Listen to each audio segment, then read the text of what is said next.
What's up, guys? Welcome back to Newswave. So the Smash event happens an hour after this video goes up, so here's hoping for a character that's out of left field and not one that's really been discussed as much, like a Dante, for example, or even Sora. I just want something weird and out there, right? Bring in a character from out of left field as we move past this current Fighters Pass, and we'll get other characters as well going forward. So if this character is not the one you want, doesn't necessarily mean that that character is completely out of it at this point. There will be more coming down the road. Today, though, we have some stuff to go over, which includes a sequel, possibly, to Mario Rabbids Kingdom Battle. I'm going to talk a bit about why people are pointing to that now and why, well, I really want it because I liked that game a lot in 2017, but we'll talk about what's kind of getting people thinking about a sequel for that game. Also, is Google Stadia already in trouble? Because it looks like some numbers that have been reported are showing that installs could be down, and I think there's still a way out for Stadia and how it can become more successful, and that could happen this year, but we'll talk about some of the struggles that we're starting to see for that platform. As always, guys, if you enjoy these videos, make sure that like button, it does help out. You guys have been liking the videos quite a bit recently. It has been helping out, so I do appreciate it. And if you're brand new here, make sure you're subscribed down below with the little red button and the bell icon on. That way you can keep up to date with all of the gaming news that's currently going on in the gaming world. And we're going to start today with Monster Hunter World, which has been a massive success for Capcom at this point. In fact, it's now hit 15 million downloads, installs, sales, the whole thing. It is a massive success for Capcom, and it's like their best-selling game, I think, at this point ever. Like, it's Monster Hunter World.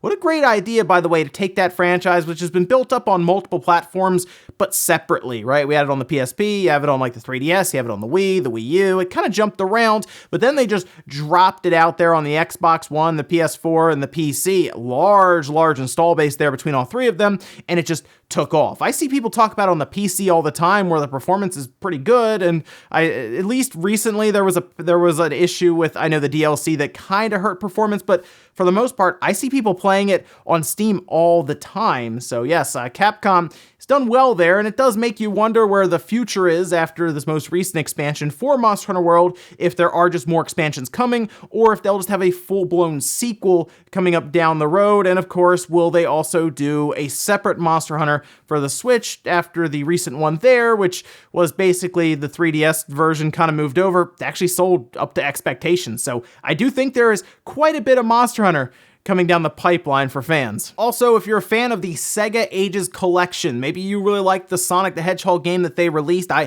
thought it was very well done, but we heard about Sonic the Hedgehog 2 and then it kind of disappeared. But it's back now. In the latest issue of Famitsu, we got more information about how it will also include a mode where Knuckles will be playable completely. Similar to what you would get if you pop the cartridge into Sonic and Knuckles on the top, you'll be able to run through the game as just Knuckles, which is really cool. I mean, it's a neat feature. The only issue right now is we don't really know when it's coming out. That's just the new information that we have. It is taking them quite a bit of time, I think, to get this done. Like, I feel like we heard about this at the end of 2018, and it's been a while, but I guess if they were adding in Knuckles, and then they were going to have a bunch of online features with include things like leaderboards and replays and all of that, I guess it does take some time, but hey, at least there's an extra feature like Knuckles. Rather than leaving that out, it's cool to bring in something from Sonic and Knuckles where you have the little tower of cartridges going on, and it just gets thrown into Sega Ages. Oh, and while I've been talking quite a bit about Dragon Ball Z Kakarot, which is out tomorrow,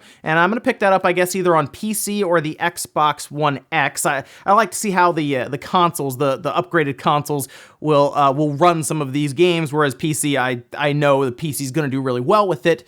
But Tokyo Mirage Sessions is also out tomorrow, and that is a game that I actually missed on the Wii U, so I've been pretty interested to see this game overall because I've heard a lot of positive things about it, so I'm going to pick it up. But reviews did hit the internet yesterday, and it looks like it's sitting at the time of this recording at an 80 on Metacritic, which I believe is the same score as the Wii U version. So, I mean, that's good. I guess that means the port is solid. In fact, some of the stuff that people were pointing out with the biggest one was the load times. The load times are much shorter on the Nintendo Switch, just completely eliminating any kind of load screen or time between battles where you would go from the dungeon to the battle, for example. That's pretty much gone, or for the most part, it's been cut down significantly. So that's good to hear because, of course, the Switch has that pick up and play mentality.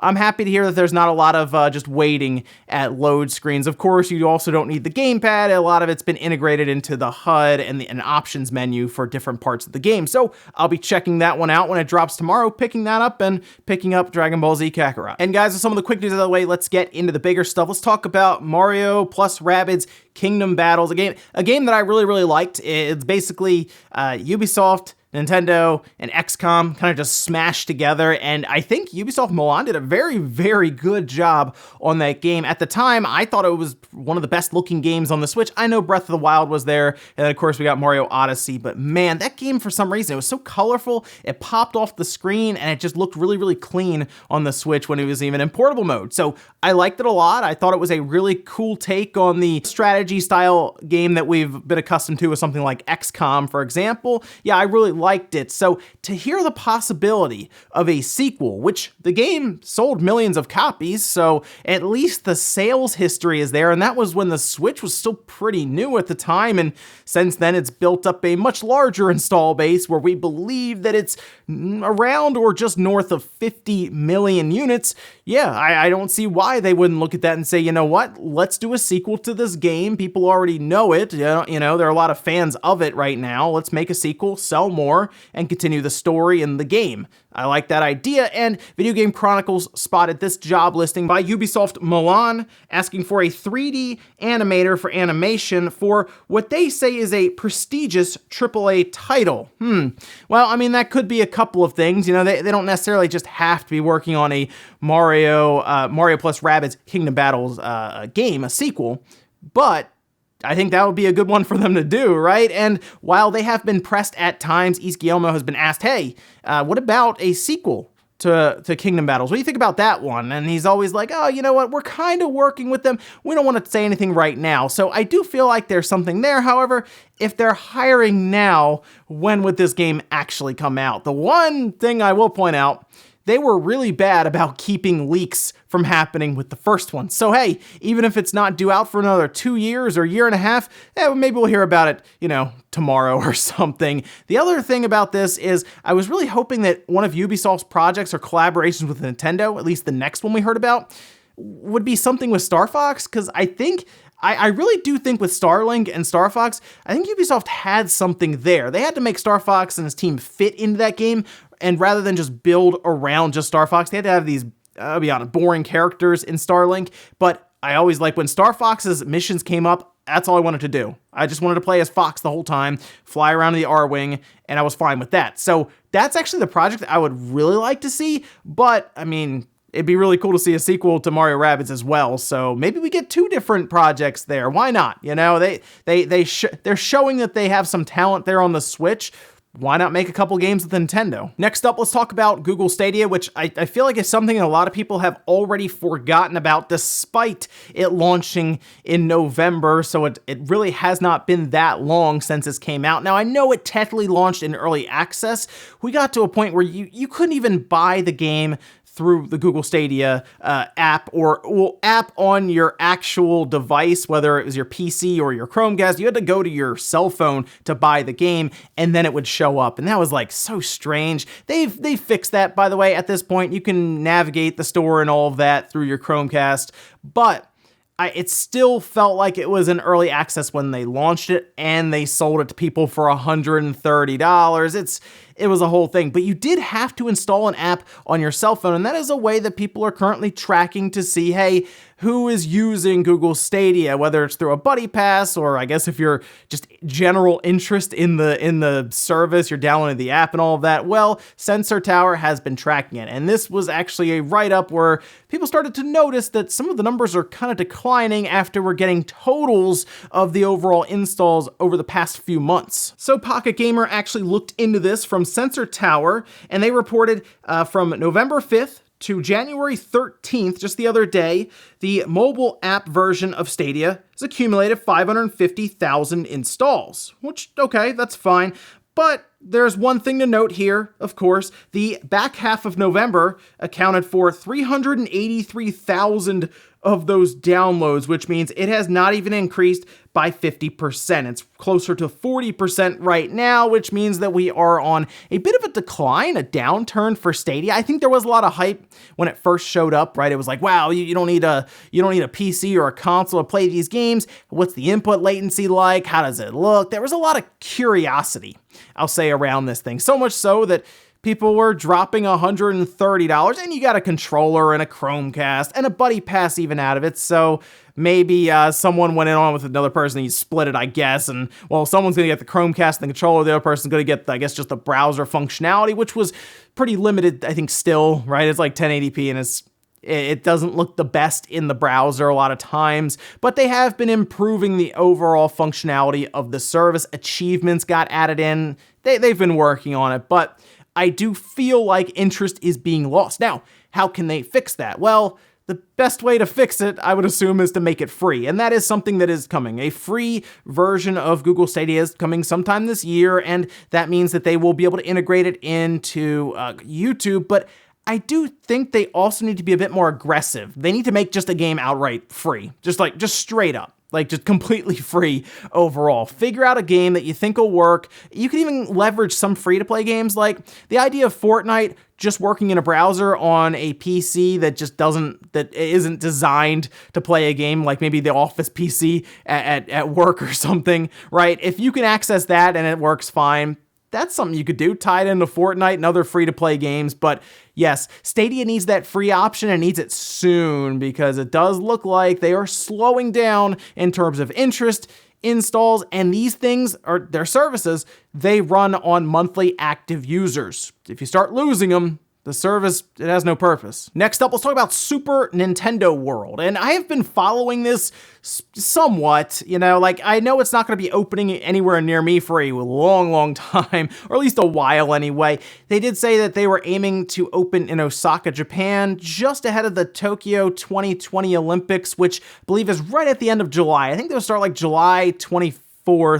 And they're looking to open ahead of that. Obviously, there's gonna be a lot of people in Japan at the time, so they figure, hey, let's get this thing done and ready to open to the public. And wow, this looks cool. So I've thought about it now. I'm like, you know what? Nintendo and theme parks, that just makes sense, right? Like, they have the IPs, and I'm curious which IPs are going to be really used heavily here, or which ones are going to be used slightly, and because they did show a trailer and it was quite a bit of Mario. And I get that. That's their big IP. That's the character that everyone recognizes and knows. They're not going to be like, oh, here's Samus, right, from Super Metroid. Everyone knows Mario. Just have Mario run around. I get that. So it's going to be heavily themed around the Mushroom Kingdom from what we're seeing. And we have seen some we'll say, leaked concepts and designs that also showed things from Donkey Kong, which was cool. But they showed a presentation, and there were some pretty neat things here. The biggest thing they really showed was that it will have a wearable wristband. It's called the Power-Up Bands. It will sync with a smartphone app, and it's going to track any of kind of the activities or anything you do while you're walking around the park. The funniest part here is they will have achievements, and from what I've been told, I'm not a big theme park goer. From what I've been told, Disney already kind of does something like that, where they have like achievements as part of their overall theme park. It was really funny to read that they will have some sort of achievements built in where you get rewards back depending on what you do in the theme park, because the Switch still doesn't have achievements, but they're going to add them to their theme park. I believe their mobile games have achievements. The Switch is literally the one thing right now that does not have achievements at like a system level. They have them in some games, which, okay, I guess you could make a case for that, but it was just really funny to read that and say, oh, okay, their theme park's going to have achievements. However, I like the idea of having like a wearable wristband and there being some interactivity there, maybe even some, I guess maybe even you could say some competition possibly if you're getting rewards and you're getting an overall score built up. Be curious to see if they reset that over time to get you coming back. I get why it's there. It makes sense from a business perspective to figure out ways to get people to come back to your let's be honest, very expensive theme park. I do like the way they're doing this. I like what I'm seeing here, but I'm gonna have to wait a while for it to come stateside near me, where I believe they're gonna be opening in Orlando, and then I believe they're also gonna be doing stuff around the world in Singapore as well, and then they're gonna have another one in LA. So it'll be a bit, but I'll be keeping an eye on it. I'm sure people are gonna go there, walk around, get all kinds of footage. We'll get the tour. It'll be pretty neat. So I'm looking forward to that, and hopefully it won't be too much longer. And maybe I can go there later on when it opens in Orlando. And in our last bit of news, let's talk about Devil May Cry 3. This is more of a heads up for anyone who's a big collector of these games. A lot of times we'll get those collector's editions in other parts of the world, specifically out in Japan, for example, where in the US, we might get like the physical cart, but it's not all of the games. It's one game, and then we get a code next to it. Think of like Bayonetta, for example. The collection, of course, had one of the Bayonettas as a digital code, and the other one was on the cartridge. But in Japan, you could get a special edition that had two different cartridges, which was cool, but it was kind of frustrating that we had to import that. And it looks like in this case, Capcom will be doing something similar with Devil May Cry 3, but that's like straight up, even for their triple pack, where they're going to have a Devil May Cry collection that'll have 1, 2, and 3. But according to them on a live stream, 3 will be digital across the board. It's going to be an eShop only game, and it will be a digital download as a code that comes with in the box for the Devil May Cry collection. That's a shame.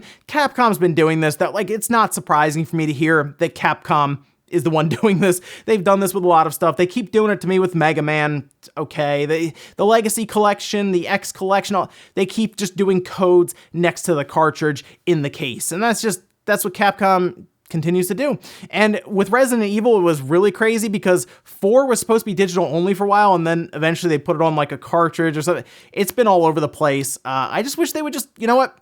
This is what it costs.